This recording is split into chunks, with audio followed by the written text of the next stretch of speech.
Good day. I'm Dr. Charles Dedham. I'm chairman of TMIT Global and one of the co-founders of the MedTech Bystander Rescue Care Program. I'll be both a speaker and your moderator today.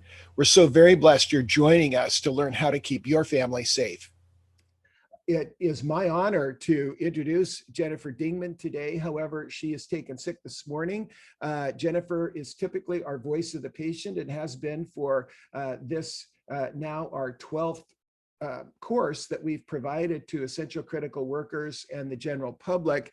She is the founder of Pulse, which is a patient safety program, and Jennifer has also been a steadfast proponent of patient safety and the voice of the patient, which we will add to our on-demand version of this recording today.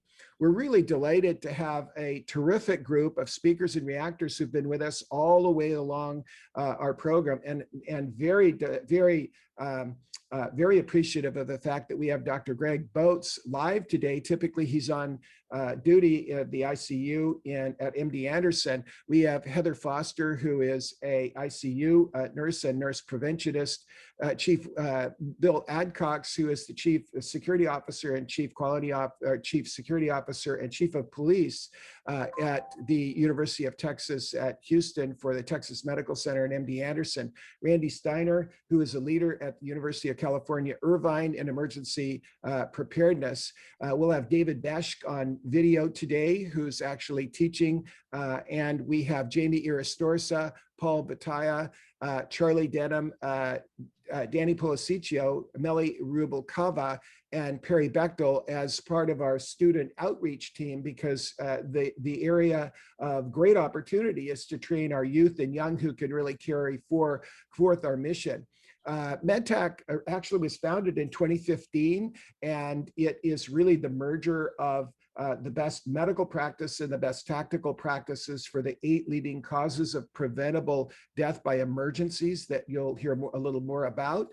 And we have had a number of articles published in the Campus Safety magazine and have produced a number of multimedia programs. Today's webinar is focused both on the new normal and what we can do in bystander rescue care, but also reinforcing some of the most important factors pertinent to family safety plans. And so the article regarding family safety will support the webinar.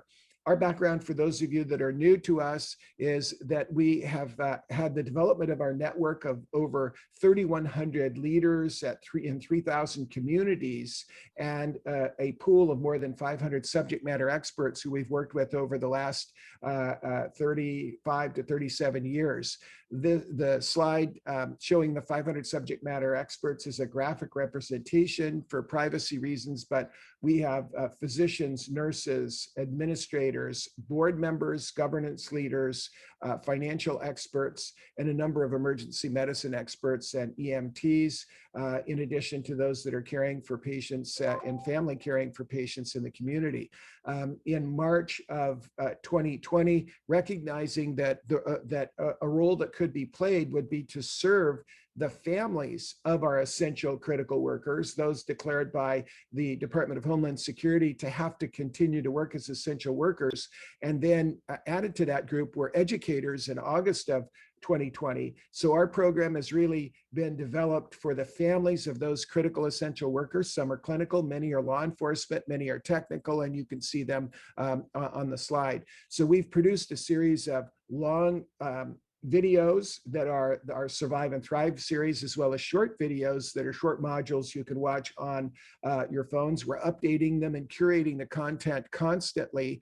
And we like to thank our now more than 100, and it probably is about 130 subject matter experts who have contributed to this series now over a year to focus on with our community of care for coronavirus and families that are experiencing infections. In addition to those that have been active contributors, we've also used video clips from our 2 prior films, which are Discovery Channel films that are available free on our website, and a third that we have in the pipeline entitled 3 Minutes and Counting Bystanders Care. And we have a number of individuals that have been leaders in government, astronauts, leaders in business who have been wonderful contributors. So today's topic is really to talk about the new normal. We're heading, hopefully, and I always coin myself as a recovering optimist, but that I'm on the wagon of reality.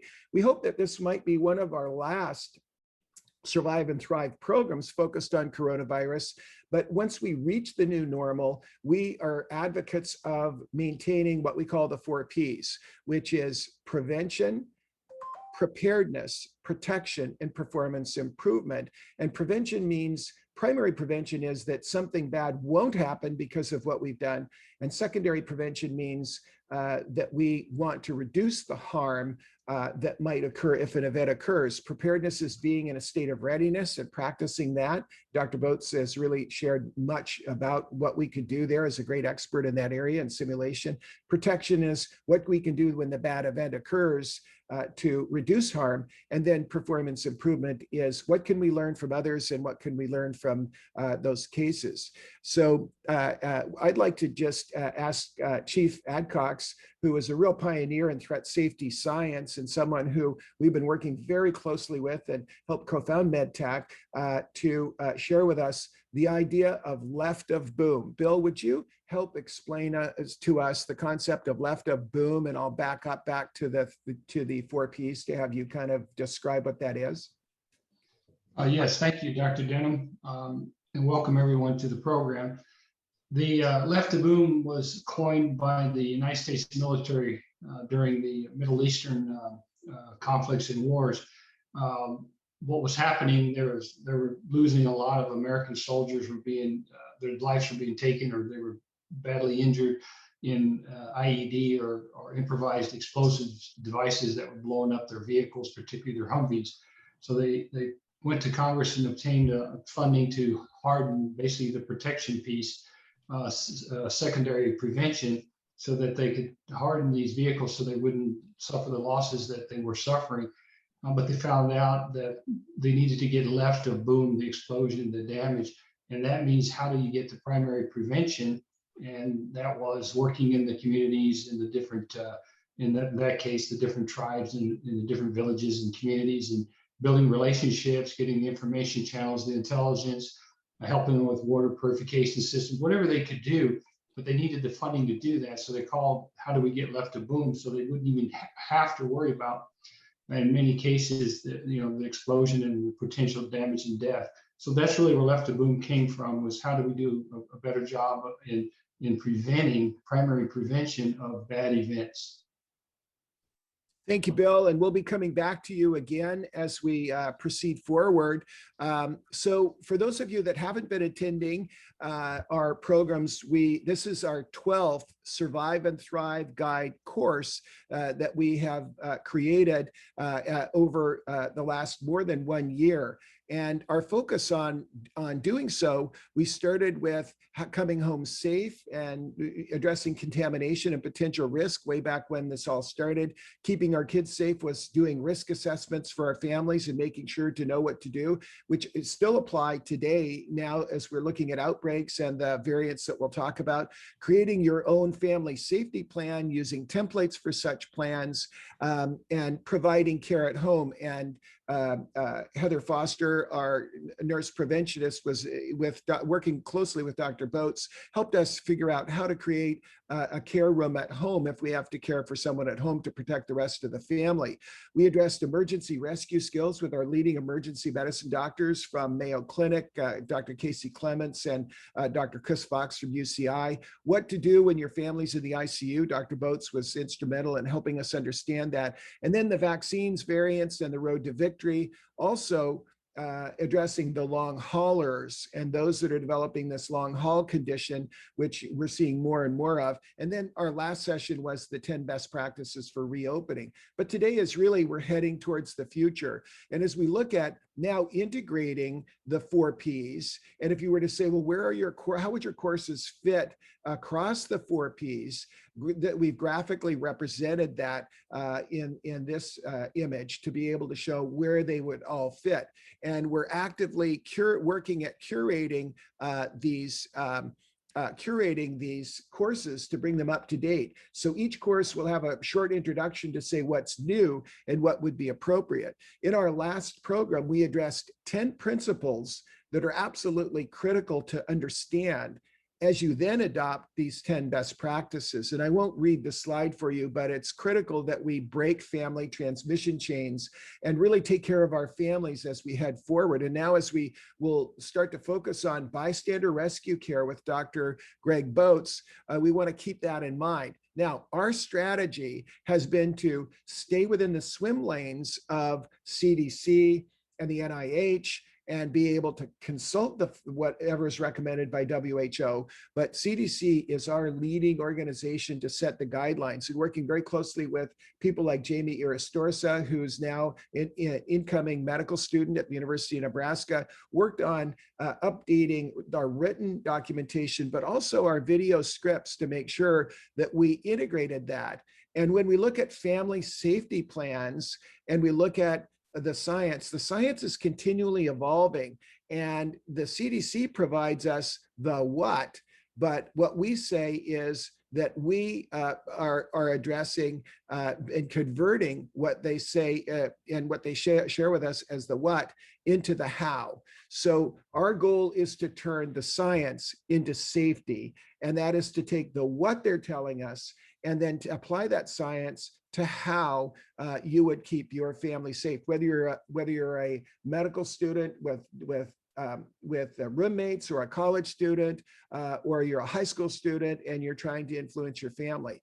So what's new about how we must look at now these courses before we'll talk about bystander rescue care is that this Delta variant, which we're watching in the news, and the variants that may come behind it, we must pay attention to, because the Delta variant is likely the most dangerous that's come down the pipe. If we look at the graphics, graphically represent what's called the R0 number, or the transmissibility probability of transmission, you can see that each of these variants that have happened since the original virus have increasingly become more transmissible. And unfortunately, not only have they become more transmissible, they're likely to be more lethal, and they're likely to be more likely to infect our young.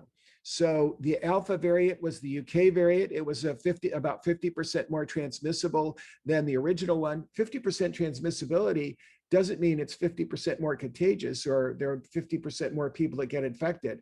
That's 11.4 times as many people will be infected. So in a 30-day period, if you had a virgin population and you had somebody go into that population with no protection, they would infect about 406 people. Now with the UK variant at 50% increase, that's about 4,900 people, 11.4 times as much. The South African variant is also more transmissible. The good news is that they appear to be sensitive to the vaccines, which is great. But it's important that you have the second dose of the 2-dose mRNA vaccines. The Brazilian variant is also very contagious, but this Delta and the Delta Plus variants are probably 50% more transmissible, which again, that's 11.4 times as much number of people that might be infected in a 30-day period. Now, there are many factors that would mitigate against that. The people that have vaccines, the people that are maintaining social distance, the population kinetics of how close people are bumping into each other, the population density, and many, many other things. But we need to really take these variants seriously. So as we look forward to moving forward, we're not out of the woods yet. And we still have many states that have less than 35%, as of yesterday, less than 35% of our population vaccinated. So the probability is there will be outbreaks across our country, but they will be more localized, dependent upon who's been vaccinated, population kinetics and many factors we don't even understand. I like what Dr. Osterholm says from the University of Minnesota. We must be humble. We really don't understand why there was a big outbreak in Michigan, and in the next state, Indiana, there wasn't. We just don't know why. So there's a lot that we don't know, but those that are forecasting potential impact, there could be some worst case scenarios that are risky. So let's talk about what we're doing now going forward. Enough about the past. We have a group of wonderful students that are leading a program called Take the Shot, Save a Life. It's to focus on vaccine hesitancy. A number of them are on today. This is just a subset of the entire group. They hail from universities including Harvard, Yale, Princeton, USC, University of California, Santa Barbara, UCSD. You'll hear from Melanie Rubalcava shortly. Stanford alums, University of Cincinnati. We have Danny Policicio from NYU. And we have a number of young adults who are either college students, fresh alums, or very active in the young adult population under age of 30. And they've just done a terrific job working on this program. And the program is actually to reach out to high school, college, and young adults by having what we call the vaccination conversation. This slide actually shows not all of the universities and colleges that are represented, and the issue is regarding the vaccination conversation. So what we're going to do is show the short videotape of the vaccination conversation. This is what someone would share with someone else. It addresses the very recent cardiac myocarditis, the risk from vaccines, as were addressed last week. And this is the fresh version of this video. And after that, we'll have our students and young adults, in addition to Randy Steiner, comment on them. So I'll show you that video now.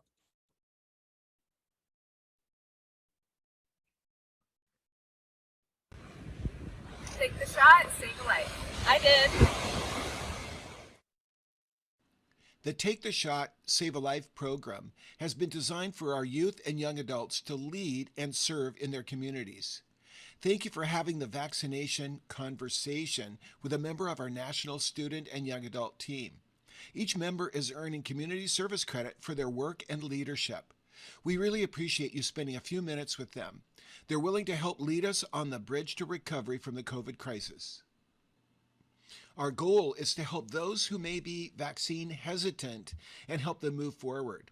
Those who want answers to their questions, hope to overcome their worries, and those who want to learn how easy it is to book the shot.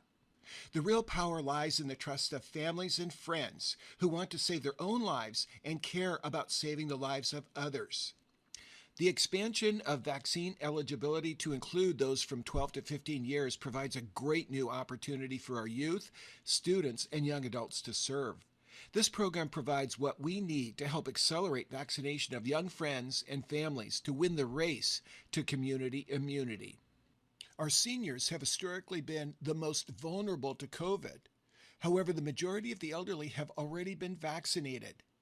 Most people are very surprised to hear that there is a spring surge of hospitalizations in teenagers, with nearly 1/3 requiring intensive care and 5% having to be on ventilators.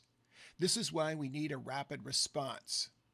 Our rapid response team of college students, alumni, and faculty from leading universities and medical centers have developed this initiative that combines on an existing platform of family-targeted COVID safety solutions. This video is intended to introduce the vaccination conversation and help answer the key questions of why vaccinate, why you, and why now. Our team of coaches have produced a number of short video clips and drill down answers for the most common questions that dispel the myths. Our student leaders will offer to play them and address key issues that are important to you. They'll even offer to help you book a vaccination if you wish. The program grew out of our coronavirus care community of practice, launched when the COVID crisis hit New York and Italy in March of 2020. Our group of now more than 100 subject matter experts and community leaders have contributed to monthly live broadcasts and Survive and Thrive Guide courses for families. Their work was complemented by expert opinion clips from our 2 prior Discovery Channel documentaries. More than a year later, now in the second quarter of 2021, we're in a life and death race between vaccines and the variants. The problem: we're suffering COVID fatigue and relaxed safe practices, while at the same time, coronavirus variants such as the B.11.7 UK variant, now called Alpha, the South African variant, now called Beta, the P1 variant from Brazil, now called Gamma, and the variant discovered in India called Delta may be more contagious, more lethal, and more likely to infect our young and young adults. Many young people don't know they can have long-term consequences to COVID. They can have brain fog, impact on their athletic abilities, and long-term organ damage, even from mild COVID infections. Nation states and conspiracy voices are sowing fear and myths of disinformation that have hit the echo chamber of the internet. Compounding the problem is vaccine hesitancy, such as in the BIPOC groups, Black, Native American, and people of color populations, and also in our young adults who feel less vulnerable, yet they can be super spreaders. The majority of those who have not yet been vaccinated are those who are likely to wait and see, those who are undecided, and those who need easy access to vaccine appointments. They are not those who have definitely decided against vaccines. The vaccine hesitant are a great opportunity for community service impact by our young leaders. Our solution? To engage students and young adults in our high schools, colleges, and membership networks to have the vaccination conversation with their friends and families, dispel the myths with truths, and help everyone book a vaccination shot. After our students play this video, they'll play any of our 2 to 3 minute FAQ answer clips of our experts and college student coaches. They answer the most common worrisome questions and dispel the most common myths with the scientific truths. They provide their personal message to youth and other young adults. They have coached our youth to listen to your questions, explore your concerns, share the latest information, and if you wish, help you book a vaccination appointment. The ultimate outcomes of our community service can be described in terms of the head, heart, hands, and voice. Head. What do we want you to know? We want you to know about the benefits of the vaccines and the risks of the viral variants. These life-saving benefits so greatly outweigh the short-term side effects of the vaccines. Heart. What do we want you to feel? The hope to overcome fear and hesitancy and the joy of the freedom vaccines give us. Hands. What do we want you to do? Vaccinate. And voice. What do we want you to say to your friends and family? Your message to help them get vaccinated and to expand our community immunity. What about all the myths? Our college students, alumni, and faculty experts have created very short video clips of their stories and evidence-based messages to those who are vaccine eligible. They answer the most common and worrisome questions and dispel the most common myths with the scientific truths. They provide their own personal message to youth and other young adults. Our answers to the frequently asked questions can dispel the myths and disinformation that have hit the echo chamber of the internet. So there are a lot of myths out there. Some people think that the vaccines give them COVID. Some people even think that they get sterile after getting vaccinated. And some people even think that the vaccines come with some sort of microchip or device. I'm here to tell you that there is no evidence for any of that. Why vaccinate? The easiest answer is that the short-term and the long-term harm from COVID are easily far greater than the side effects of the vaccine. One common question I get about the COVID vaccine is about side effects. And side effects are really nothing to be concerned about. It's a no-brainer to get the vaccine versus COVID. Nobody wants COVID. COVID causes brain fog, long-term harm, and even multi-system organ damage. And this is something nobody wants to deal with. The side effects of a headache, a fever, only last a few days, and they're nothing compared to the long-term effects of COVID. You should not be concerned about the side effects, and this should not cause a delay in you getting the vaccine. This spring, an extremely rare condition of inflammation of the heart called myocarditis was described in young people 16 and older, several days after vaccination, and more likely after the second dose. They have mild symptoms and recover very quickly. The CDC and the major healthcare organizations of physicians and experts in pediatrics and cardiology evaluated the data and continue to vigorously recommend our youth and young people be vaccinated due to the far greater risk of damage to their hearts from COVID infections. It's really important that young people understand that cardiac myositis or inflammation of the heart is very rare, and the damage that can be caused by it is much less severe than what can happen from COVID. I recommend that all young people get the vaccine. It's very safe. The new variants can be more contagious, more lethal, and more prone to infect children. The approved vaccines will protect you. They are very safe. You can save your life and the lives of those you love. The science is solid. Our FAQ answer videos will address your concerns. I'm incredibly excited to know that the vaccines work on all races, the Black community, the Native American community, and all people of color. Regardless of age, young and old, they are incredibly effective. I've had mine, and except for some mild side effects, I'm incredibly thankful that I am protected against COVID-19. Take a shot, save a life. Not only are you saving your own life, but the vaccination prevents you from spreading the virus to others. Young people are the biggest group of asymptomatic spreaders. You can spread the virus without even knowing it. Take a shot, and you will save lives. And remember, if you're vaccinated, you can shed your mask both indoors and outdoors. Why you? Our seniors are the most vulnerable. However, they're the group that is most vaccinated. The fastest growing group of hospital admissions and harm are in the young. The young, who are most likely to spread the disease without knowing it. Every age group has enormous benefits from community immunity. Our answers to the top questions, including harm to the young, COVID long-haul disorders, and infertility, are very compelling. You don't want to get long-haul COVID. There is dangers of brain fog, and I'm an actress, and that's my future, and that's what I want to do. So I need to make sure that I'm being safe, looking ahead for my future. And I'm also asthmatic, and that's my pre-existing condition. So I want to make sure that I'm being COVID safe for myself, for my family, and for others. We launched MedTech at Stanford for varsity student athletes and now ask them how important long-haul impact would be on athletes. Extremely important. I mean, I think as an athlete, your cardiovascular health is critical to being able to train no matter what position or sport you play. Being able to put your body through endurance testing and off-season training is critical to setting yourself up for success during the season. Why now? In order to get back to life at a new normal, it's critical that we reach immunity in your community and herd immunity across the nation. The longer you wait, the greater the risk to you and your family, and the more likely it is that we'll have tougher viral variants to beat. The virus and the vaccines are in a life and death race, a race we can win. So I would say we are currently in a really important point in the pandemic. And if you look at the data, we can tell to your own health as well as to the public health, there's no reason to wait. So I would encourage all of you to have the conversations, to look at the data, to share the information that you know, and encourage everybody to get this vaccine as soon as possible. There's really no reason to wait.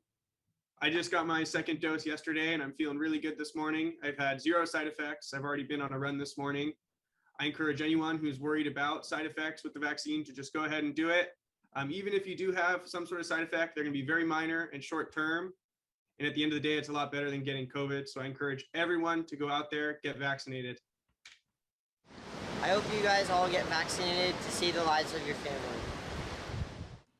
Please let us know if you know other individuals, high school or college student leaders, team coaches, scout leaders, or faith-based organizations who may be interested in joining our program.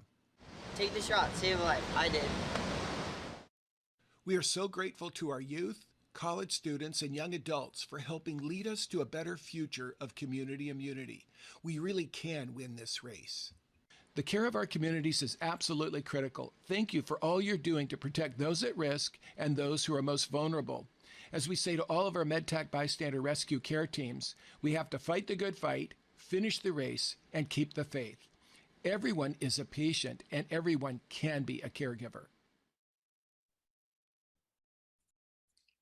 So we are very, very pleased to have had such a great group to work with on this program, and we're really blessed to have a number of them here with us today.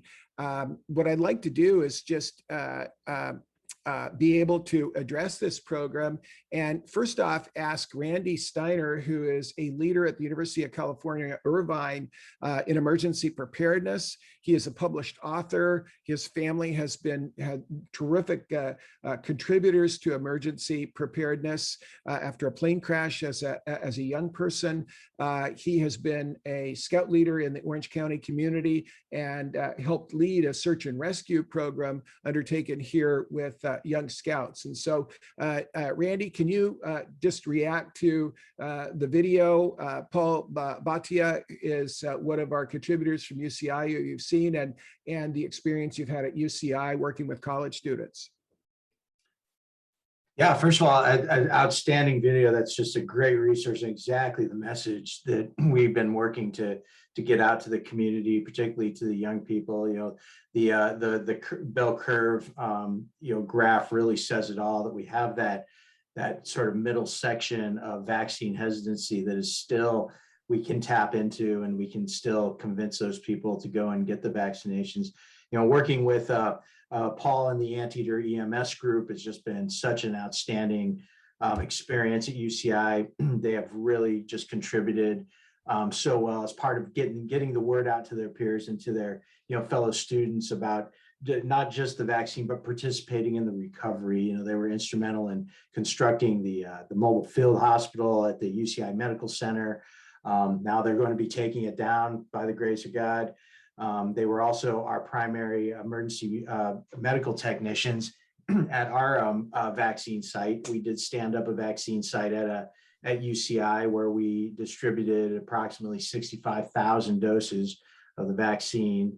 We're very proud of the work that we've done there, but there's still a lot of work to get out there. Resources like this video and like especially the ability of our young people to reach out to each other and to really dispel these myths and to convince each other that it's the importance of the vaccine and the risks of the vaccine far outweigh the risks of COVID. And I think that message is getting through with programs like this and what we're doing here, Chuck. So it's really just encouraging to see, but we've done just incredible things at UCI that we're very proud of in terms of our response, and now bringing our students back and our student staff and faculty, slowly. We're not doing it quickly. We're doing a very, managed approach to bringing staff back and, research and reopening the university. We're taking all safety precautions to do that, but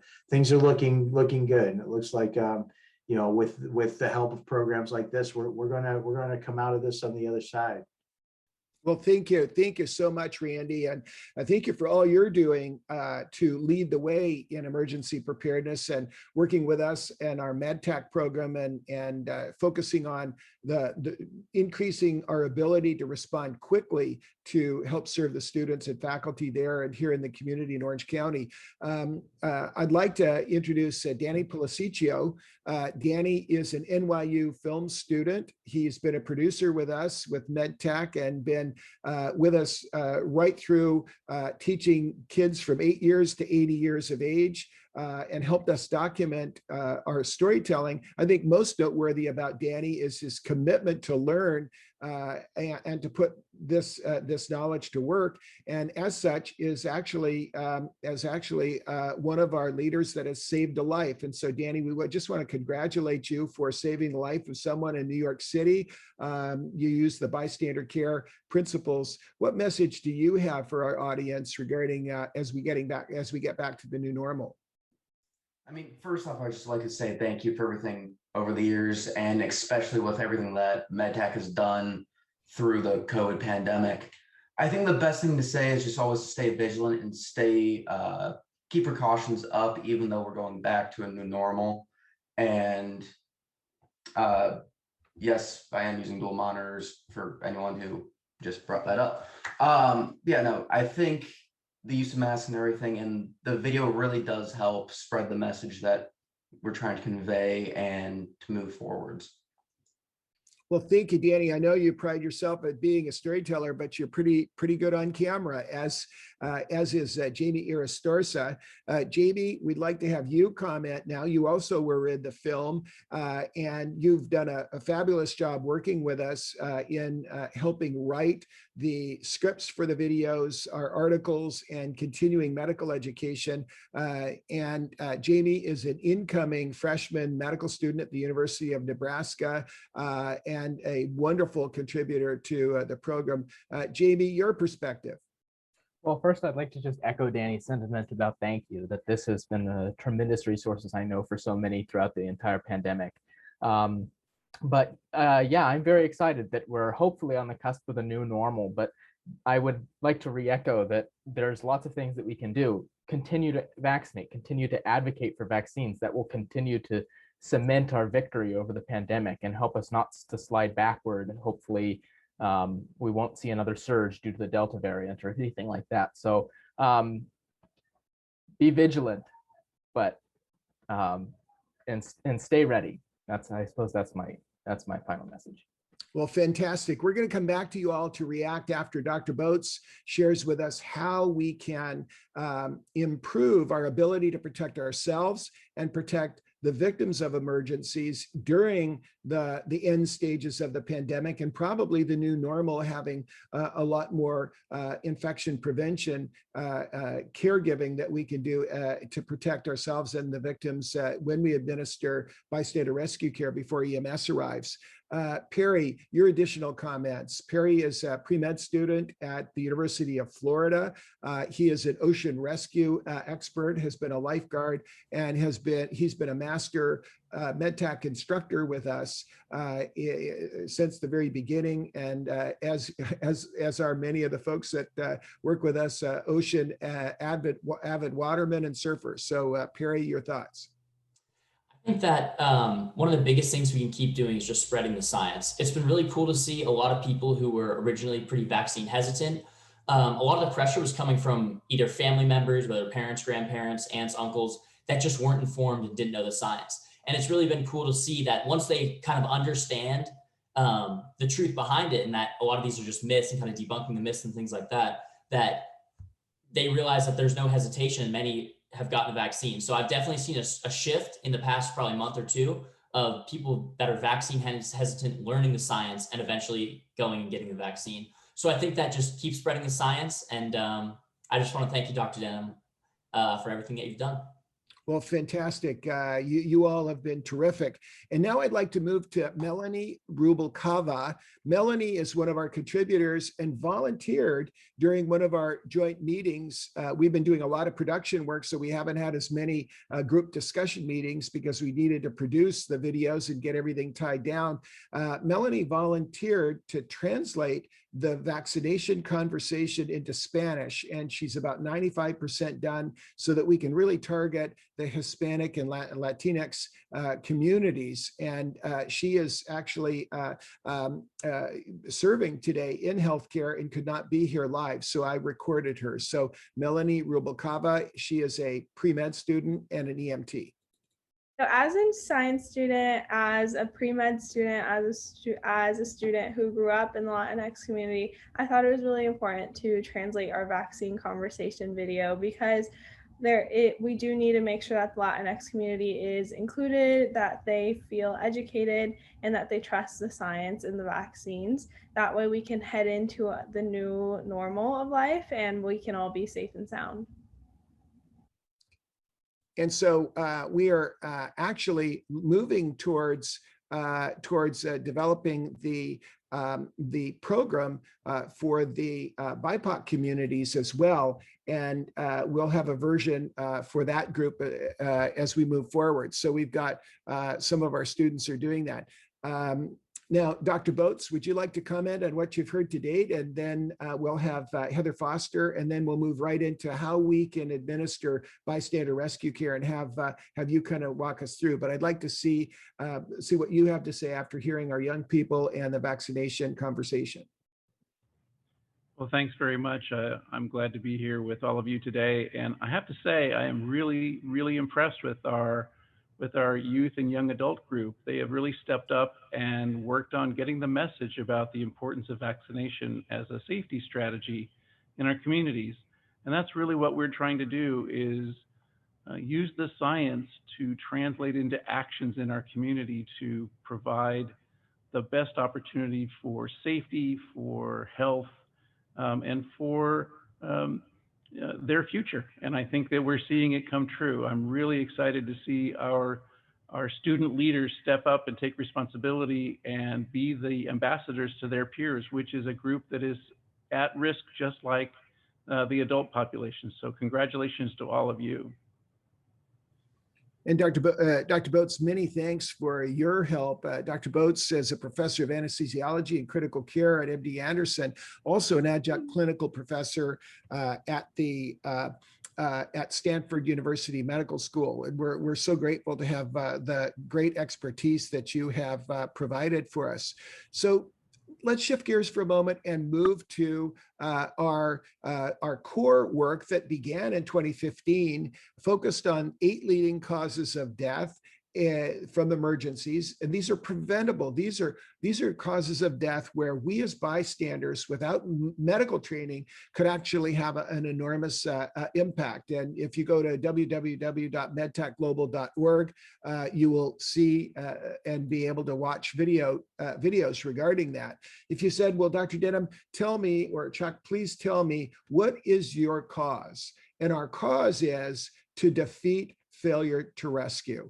That's our goal. Our goal is, what can we do as bystanders who are not medically trained or tactically trained? What can we do as families and in the community before EMS arrives where we could prevent a death? And these are 8 conditions. We've had the wonderful opportunity of working with Michael Dorn, one of our leaders in the world on active shooter events. And my conversation with him when we were working on an active shooter event program for Texas Medical Center led us to identify these areas. And it was Michael that really helped us tremendously focus on out of hospital cardiac arrest, choking and drowning, opioid overdose, and poisoning, anaphylaxis. That's the allergic reaction to drugs, insect bites, or medicines. Major trauma with a major focus on bleeding, severe bleeding after active shooter events, but also other major traumatic events.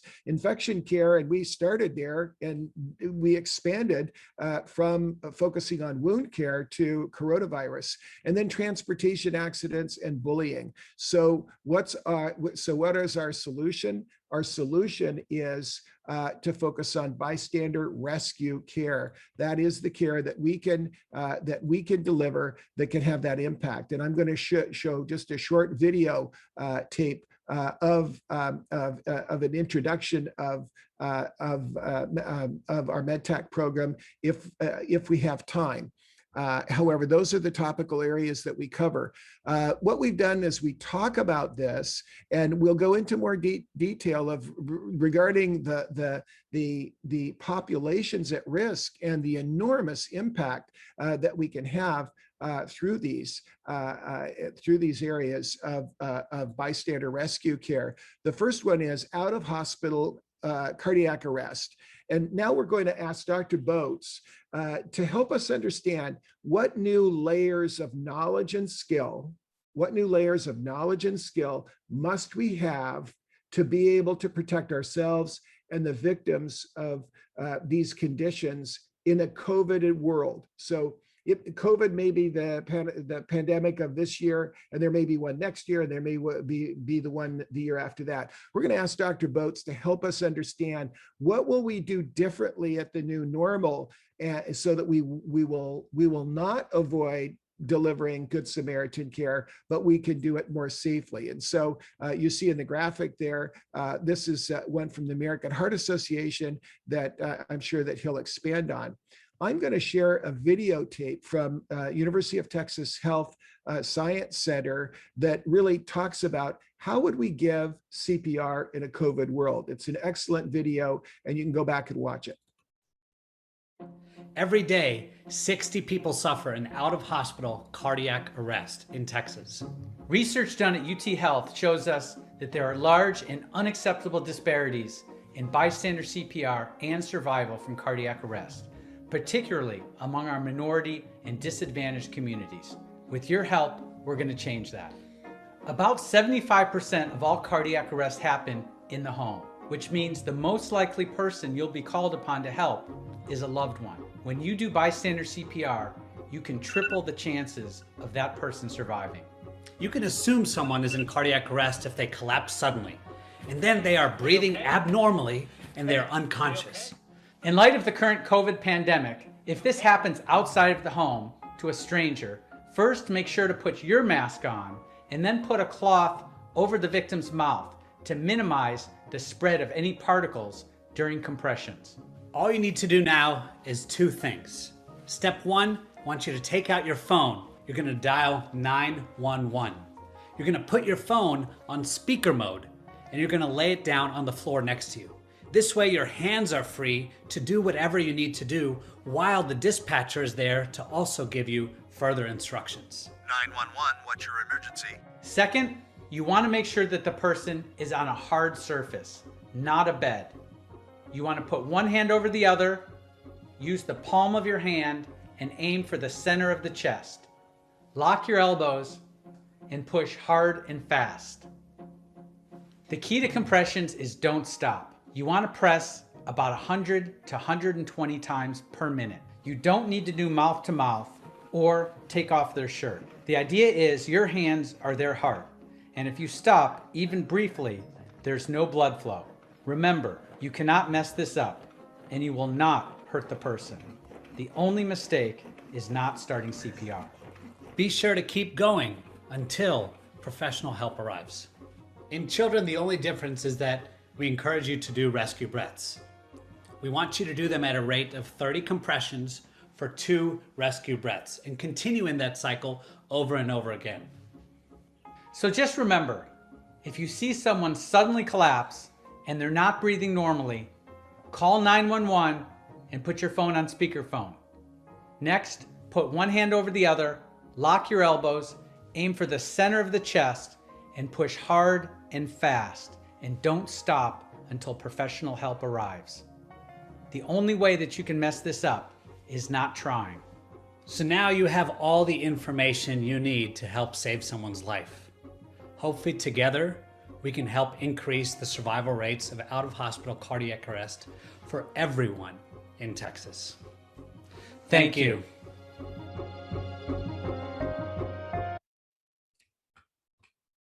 So, Dr. Boats, would you please share with us your thoughts regarding what we can do regarding CPR and out-of-hospital cardiac arrest? We thought the video was really great and it reinforced a number of critical issues. Oh, that's an excellent video. It speaks directly to the actions that we want people to take. Our MedTech bystander care program has been a bridge between the time that an event occurs and when professional rescuers can arrive. In someone in cardiac arrest, they need CPR in order to survive. If available, they need evaluation with an AED or a defibrillator to see if there's a shockable rhythm. The American Heart Association and others have shown in data that the outcomes in out-of-hospital cardiac arrest is no different whether you do ventilations or no ventilations in bystander care. In the face of the COVID pandemic, we have adjusted our approach to not do ventilations, to wear your mask and to cover the victim's face with a covering to reduce any aerosolization of their air while you're doing CPR, but nonetheless do good CPR until professional rescuers arrive. That's the new standard that we are using in education for bystanders in CPR. I think it's a very, very effective video, and I think it's a very, very effective interventions that bystanders can learn easily.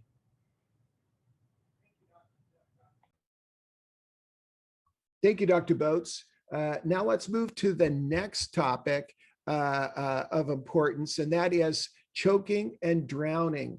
So, Dr. Boats, we know that choking We know that Dr. Heimlich finally in his 93rd year, just before he passed away, he got to save someone's life using the Heimlich maneuver developed in the 1970s. The estimates are 100,000 to 200,000 people whose lives have been saved by the Heimlich maneuver. And then when we think about drowning and we think about the fact that our drowning victims they're a little different than having, if I had a sudden cardiac arrest, you're in the next room here in our conference room. If I had a sudden cardiac arrest, it's likely that I have narrowed arteries, I have adequate oxygenation in my blood. But when we have children or we have drowning victims, they don't have the oxygen in their blood. What would you like to tell us about both choking and drowning and how to protect ourselves and protect the victim if we come across someone that has that emergency? Well, I think that the approach is really the same. Bystanders can save lives by reducing an obstruction in an airway with someone who's choking, or by helping to remove a drowning victim from the water safely and doing the important interventions that help them to reestablish breathing and circulation so that they have the best chance at good survival. Great, great. So Dr. Boats, as we move to opioid overdose and poisoning, we know that that the isolation has had an enormous impact on the opioid problem. It hasn't gotten better, it's gotten worse. What do we need to know about the use of Narcan and what we might need to know about opioid overdose now in the light of COVID? Is there anything different we would do? And do you want to reinforce what we need to know about when a victim wakes up? Well, I think one thing is certain: the opioid epidemic did not go away when the COVID pandemic happened. In fact, it got worse. The number of overdoses in our communities are even more so than before COVID. The number of people dying from opiate overdoses is staggering. But the training that we can provide for bystanders in using Narcan, the reversal agent for opiates, remains the same. If you see someone who is unresponsive and not breathing, if they have a pulse, it's most likely that opiates may be a contributing factor. It may be something else, but you need to consider opiate overdose as well. Doing what you can to open their airway safely and see if they will breathe is the first intervention, as well as calling 911 for additional help. If you have Narcan available, using it to either squirt in their nose or use an auto injector like an EpiPen that will inject it into one of the large muscles in their thigh is life-saving. The fact that the opiate stops someone's breathing prevents them from getting oxygen into their bloodstream and circulating it to their tissues. And in a short amount of time, that can have very serious consequences with brain injury or even death. The only thing that I would say in the new normal that we do differently is perhaps to realize that when we give Narcan, the person may wake up, they may cough, they may be a bit agitated. So we want to maintain distance and protect ourselves from those aerosols. Wear a mask yourself. But the act of putting someone in the rescue position if they're breathing, or giving them Narcan and putting them in the rescue position once they resume breathing, is the life-saving intervention that any bystander can do. Fantastic. So Dr. Boats, now the next topic is anaphylaxis. And this is having the allergic reaction, the intense allergic reaction to medications, to foods, to insect bites.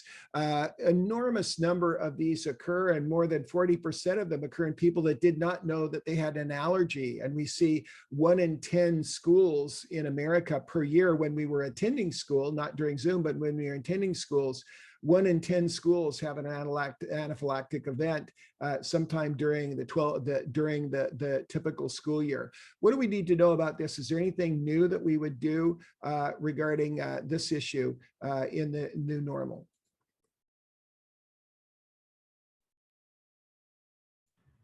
So I don't think there's anything different that we would do in recognizing and treating a severe allergic reaction or anaphylaxis.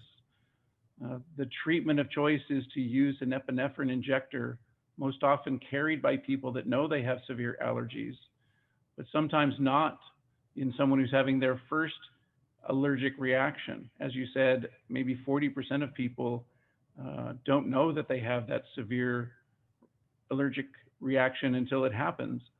There's nothing really different that we would do in the post-COVID era, but being willing to assist someone as a bystander and provide them with the epinephrine injection that they need is the important intervention.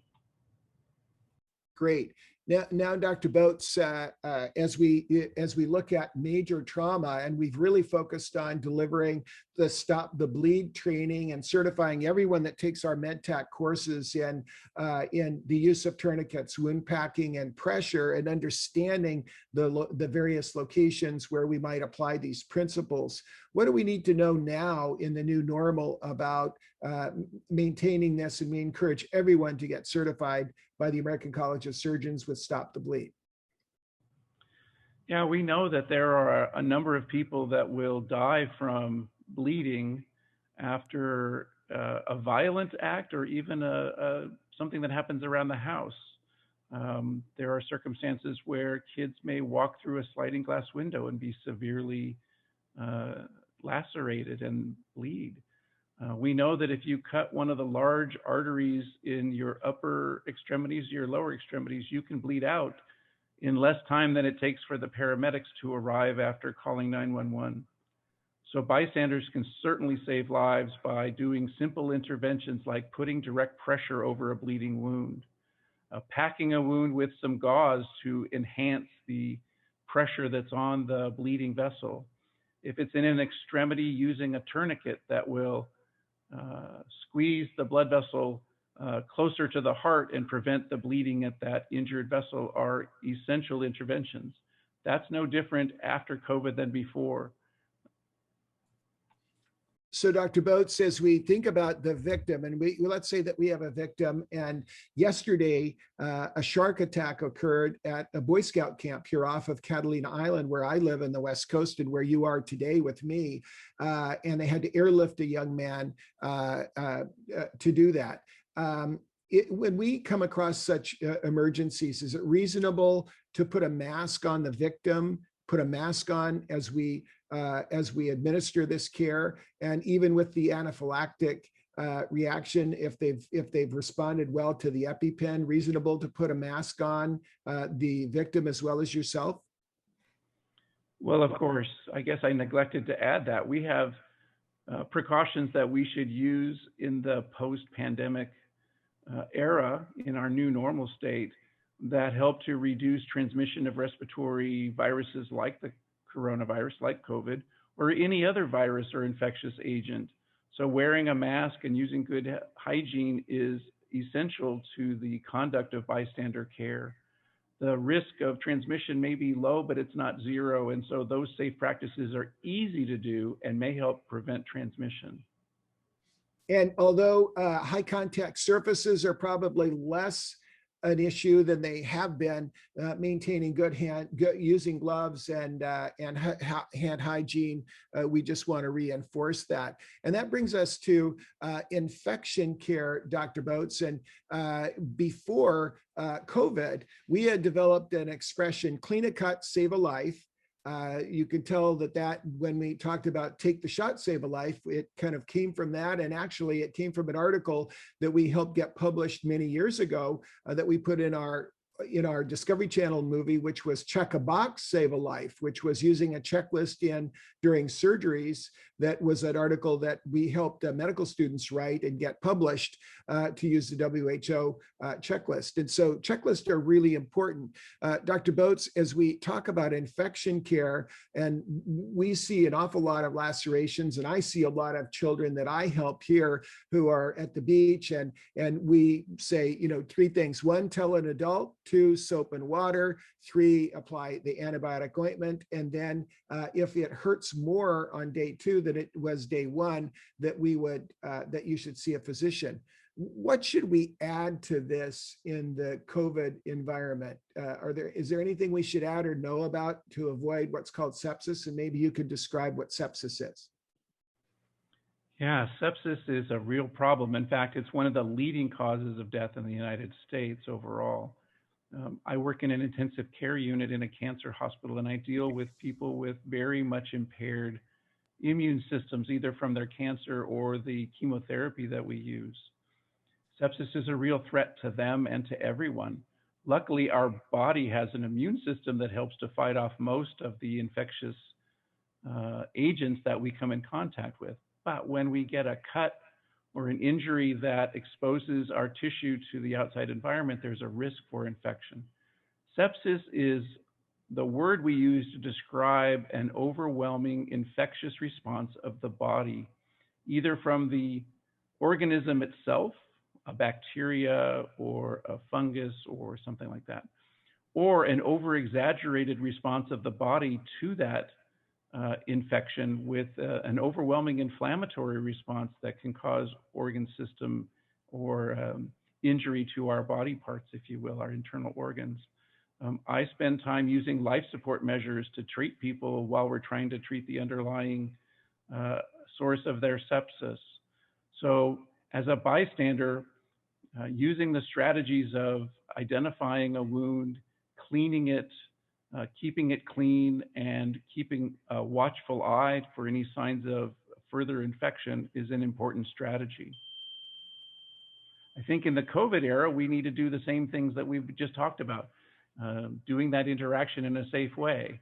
If there's a medical emergency, then perhaps putting a mask on you and on the victim is a good strategy, because you will be close to them. You will be within the social distancing recommendations that have been in place for some time. So wearing a mask is probably a very good strategy. Great.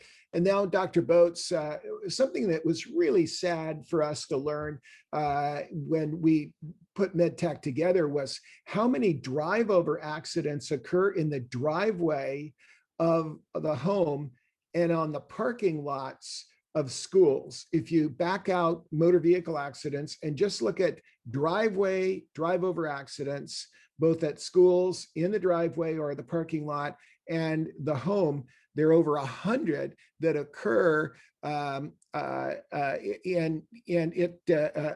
a week, and 50 of them, about 50 of them occur front over, 50 of them back over, and 60% of those are by someone the child knows or a family member. We have 4 deaths a week, actually. So anything that we would add regarding trauma victims that might be children when we come across somebody at an accident. So you could broaden the scope of your answer to not just drive over, but when we come across somebody with a motor vehicle accident that's had trauma and may have been run over or in an accident, any tips that you'd like to give us? Well, I think the first thing to recognize is that with the COVID pandemic, we have been sheltered in home. The schools have probably been closed. We haven't been in our normal routine. As we have opened, people are now driving more, kids are going back to school, but we're kind of out of practice. I think that maybe you recognize what I do. People don't drive as well as they did before the pandemic. They perhaps don't follow the traffic laws as readily as they did before.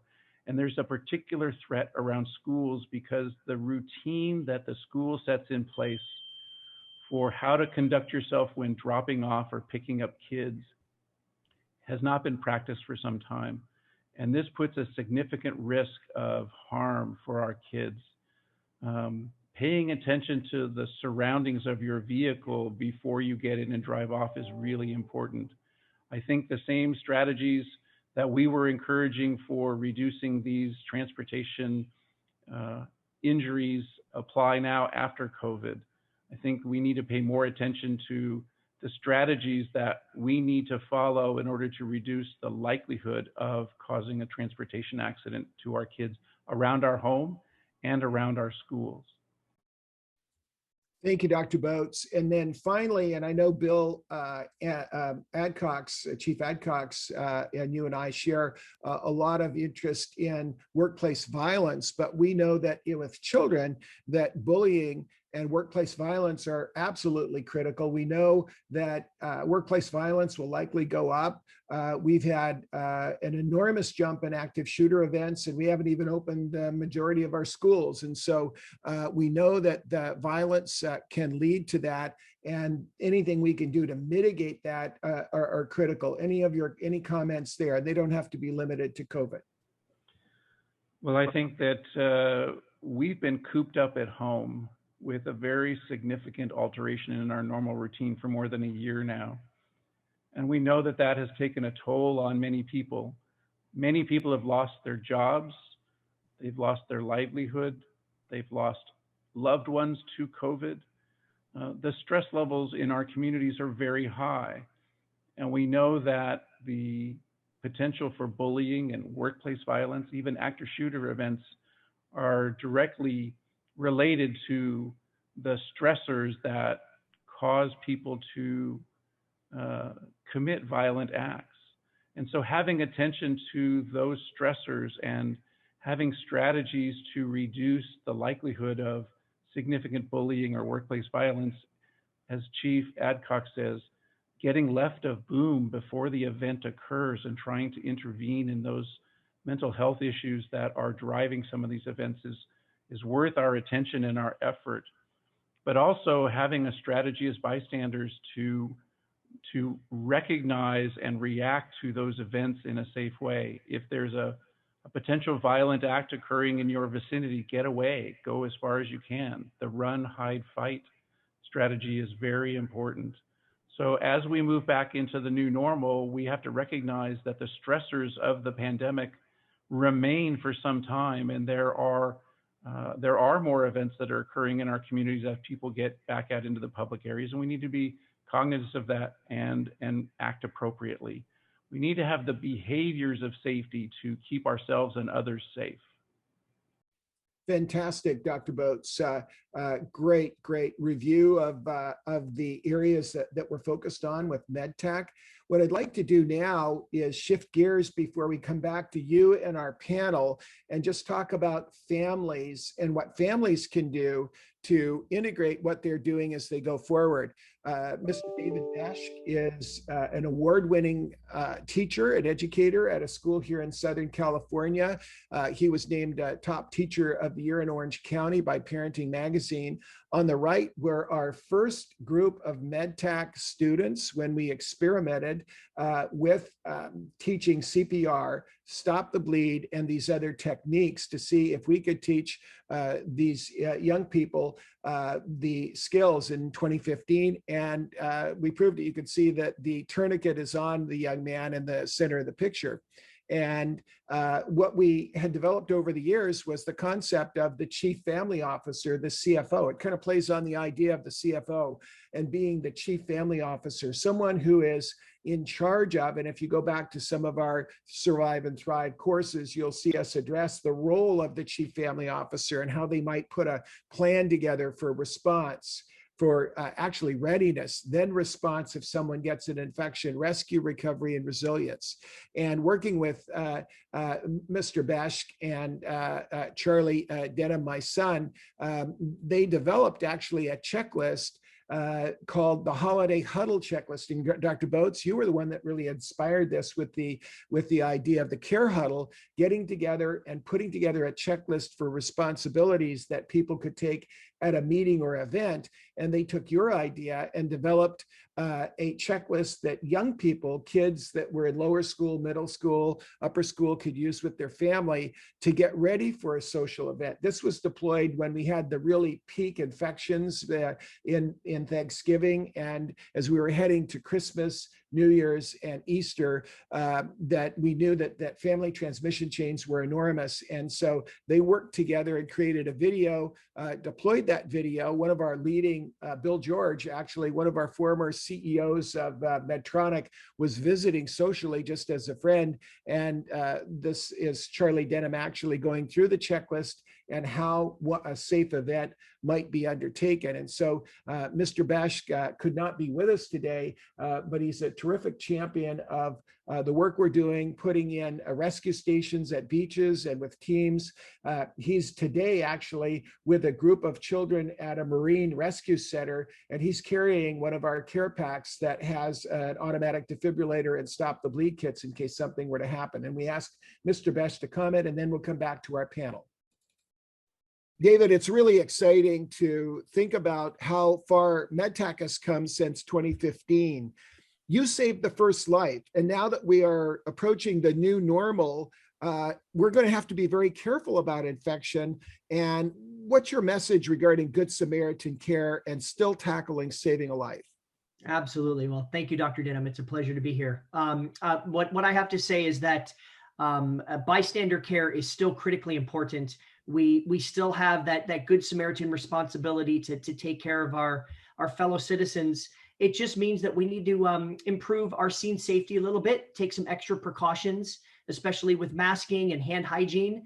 But it's still critically important for those first few minutes, if we see something, to take action and to put our skills to use.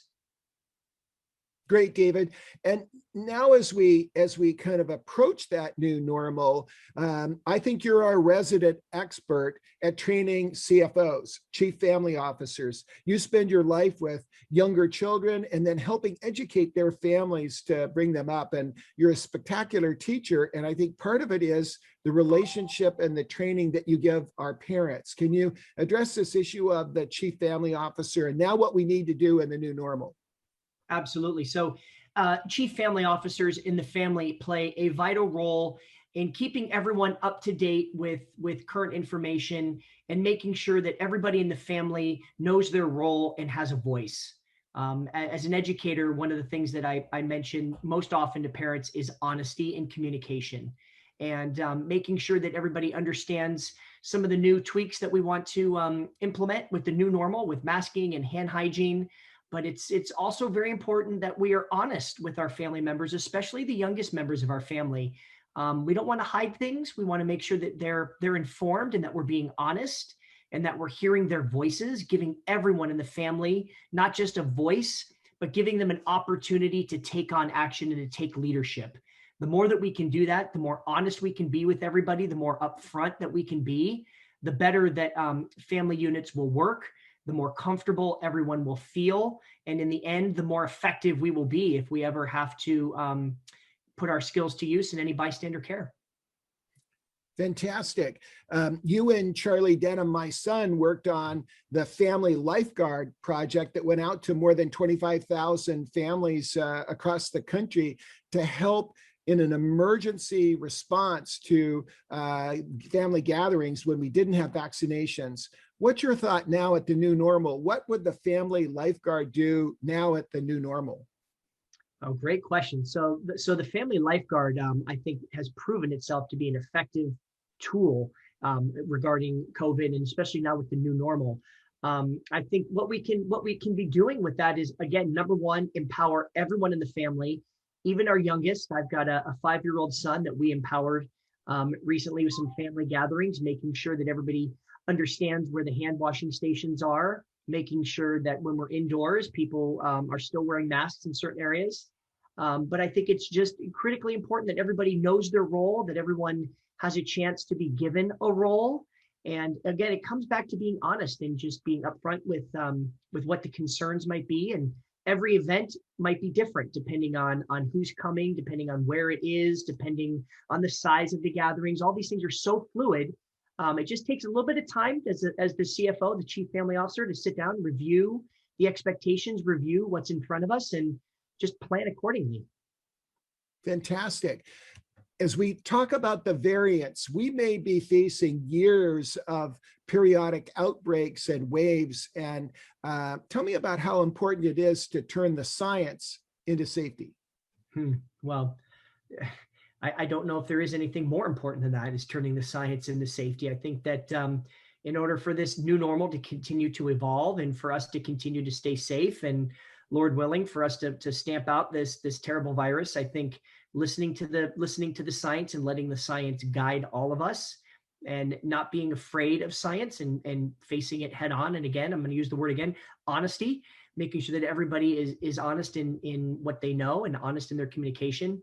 I think it's critically important for us to let the science dictate our actions, and again, involve everybody in the family. Don't be afraid to have conversations with people.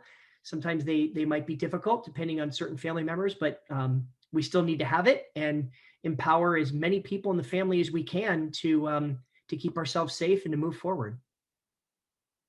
David, what are your thoughts regarding the MedTac Adopt a Cove program and putting rescue stations in at beaches and at theme parks and in public locations where we can have 3 minutes from drop to shock? Yeah, what are my feelings on it? I'm overwhelmed with a sense of pride and relief that I've played a small role in helping some of these amazing young leaders, your son being one of them, to adopt the coves and to put these rescue stations and to set up 911 communication and making sure that we are spreading the reach of MedTac and putting to great use these wonderful resources and this knowledge that we have.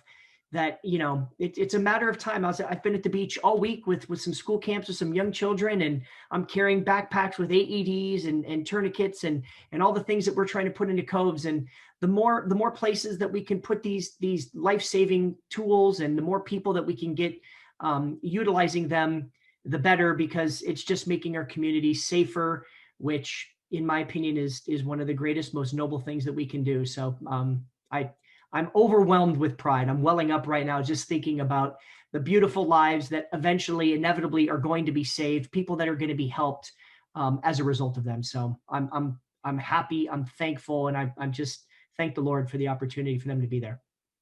Well, David, we're so grateful for your commitment, and MedTac wouldn't be where it is without you and Dr. Boats and Chief Adcox and a number of the folks that are on today. And your first winner of the Soaring Eagle Award for saving life. So God bless you and all you do.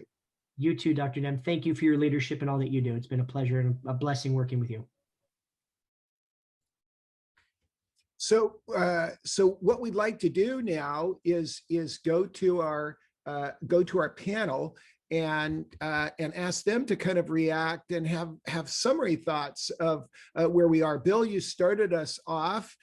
Bill, would you start our conversation now as we talk about wrapping up and what we can take from what we've heard from Dr. Boats, a fabulous presentation, and the comments from the entire group, and the wonderful video that all of our young people contributed to. Bill, your thoughts? Well, thanks again, Dr. Denham. Well, what a wonderful group of panelists and individuals, and I can't thank enough the future leaders of tomorrow, these young adults that are doing so much. Just overwhelming pride in what they do. But I also want to say that we're in a new world, a new time. We've kind of touched on the psychological stress and the issues that are going on with everybody having to work through what we're working through with the pandemic. And we're seeing tremendous increases in violent crime across our country. Unfortunately, we're seeing road rage at levels we've never seen before. Well, no reason why people should be on edge the way they are. Now people are being asked to come back into the workplace. Our children are getting ready to go back to school. There's a good chance a lot of the children that were being bullied at home, now they've got to go into school, either face the bully or get even with the bully. There's just so much out there when it comes to the psychological safety that we need to put into place. So with that said, the 8 measures that were talked about today under the MedTac program are more critical today than they've ever been. And to the free information, readily accessible through the websites and through the work that's being done on MedTac, it is invaluable, and we should get the message out and get everybody engaged, because these are proven methods to prevent death in preventable areas, and how to bring some help and how to save people's lives, period. So it's more important today than it's ever been. And I encourage you all to get involved. And again, thank everybody today for the program, and especially the young adults that are leaders for tomorrow. So thank you. Well, thank you, Bill, and thank you for being a real pioneer in safety science for us. Danny Polisicchio, you're a master storyteller and you have a career in the future there. I think you've got a future on camera as well. What would you like to say, and what would you like to share as a message to families and college students, young adults, those that are in this high risk group right now? We know that there's a real surge in teenagers, but we know that the greatest number of admissions to hospitals are the people that are under 50 with some significant risk to the new virus from India, the Delta virus. I just want to reiterate what I said earlier, that even though we're approaching back to a form of normalcy, to stay vigilant and to keeping safe, especially with the new Delta variant that's coming in, and just the importance of vaccination, not only for yourself, but for everyone around you, and the importance of wearing masks still and just staying safe. Thank you, Danny, and thank you for being our producer. And again, thank you for saving the life in New York City. You stepped up. Was it kind of scary? I mean, to an extent, but I think with MedTech and everything I've learned, it made it a lot more something I could just kind of step in, and it felt like natural, if that made any sense. Well, thank you for all that you've done. Jamie, you're winding up your summer now, heading into medical school, and you'll be very active in learning how to apply so many of the principles that Dr. Boats has shared. Your thoughts, your closing thoughts. Well, I remember back in high school, one of my English teachers had a maxim, and he said, to be ready is to be willing. And so as you talk about all of the different ways that we have to be ready to face all of these crises, be they infection prevention or CPR or anything, it just really encourages me, that there is an opportunity in an organization that teaches people not only to be ready, but also to be willing to go out and tackle these life-saving issues. And so I'd like, again, to express my thanks, and also as a sort of call to arms to our audience to go forward and be willing to save lives. And really, that's what it ultimately boils down to, and that's our greatest and most important mission. Jamie, your background in science and having in-depth scientific focus, and your future, I believe, probably be specializing in something that really turns the science into lives being saved and that kind of thing. Has your experience through COVID and kind of studying what's gone on given you a bigger challenge than you thought before you started applying to medical school? It certainly did. I mean, in a lot of different ways, it's been challenging. But I think, as somebody who's very interested in medicine and potentially even medical education, it's really revealed to me how important it is to be truthful and to be honest and to be able to tell the truth, not just to yourself and understand the truth, but also to the general population. Because the more everybody understands about how to be safe and how to go about your life safely, the more rich, more meaningful, and more lives that we can save. So it's challenging in a whole host of ways, but it's also very exciting too. Well, I think Dr. Boats and I probably would want to be in your shoes that first day and kind of relive some of the positive experiences medical school. Not all of them were positive, but most of them were, and we're so excited about your future and what a great doctor that you'll be. Dr. Boats, your summary. Thank you so much, Dr. Boats, for inspiring us. You can tell that the holiday lifeguard really came from the inspiration of your care huddle idea. And we just want to thank you for a great presentation. But what thoughts do you have for families of essential workers and the caregivers that care for them? Well, this has been a fantastic program, and thank you for including me.